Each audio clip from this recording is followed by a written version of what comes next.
1 जनवरी गाना रिलीज होते ही इंटरनेट पर मचा धमाल। नए साल पर खेसारी का सरप्राइज। नए साल की शुरुआत भोजपुरी धमाके से हुई है। खेसारी लाल यादव का नया गाना 1 जनवरी रिलीज होते ही खूब वायरल हो रहा है। गाने की दमदार म्यूजिक, फुल पार्टी वाइस और शानदार वीडियो ने फैंस को जबरदस्त ट्रीट दिया है। आइए जानते हैं, नए साल की शुरुआत होते ही भोजपुरी म्यूजिक इंडस्ट्री में भी जश्न का माहौल बन गया है। इसी कड़ी में खेसारी लाल यादव और शिल्पी राज की सुपरहिट जोड़ी एक बार फिर नए साल का खास तोहफा लेकर आया है।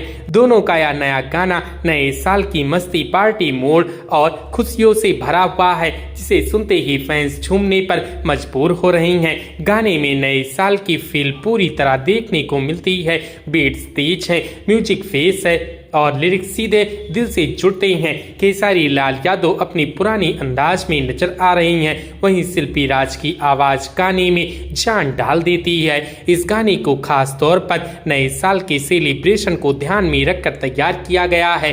पार्टी, डांस और पॉजिटिव एनर्जी से भरपूर यह सॉन्ग युवाओं के साथ साथ हर उम्र के लोगों को पसंद आ रहा है। यही वजह है कि रिलीज होते ही यह गाना सोशल मीडिया और यूट्यूब पर तेजी से ट्रेंड करने लगा है। इस गाने को सुनहरा भोजपुरी यूट्यूब चैनल पर अपलोड किया गया है। गाने में खेसारी के साथ सपना चौहान ने गजब का डांस किया है। खेसारी लाल यादव और शिल्पी राज का यह नया साल स्पेशल गाना 2026 की शुरुआत को और भी खास बना रहा है। तो दोस्तों, क्या आपने खेसारी के इस नए गाने को सुना है? हमें कमेंट करके जरूर बताएं। वीडियो अच्छी लगी हो तो वीडियो को लाइक करें, शेयर करें और इसी प्रकार की वीडियोस के लिए हमारे इस चैनल को सब्सक्राइब करें। हमारी इस वीडियो को देखने के लिए आपका धन्यवाद।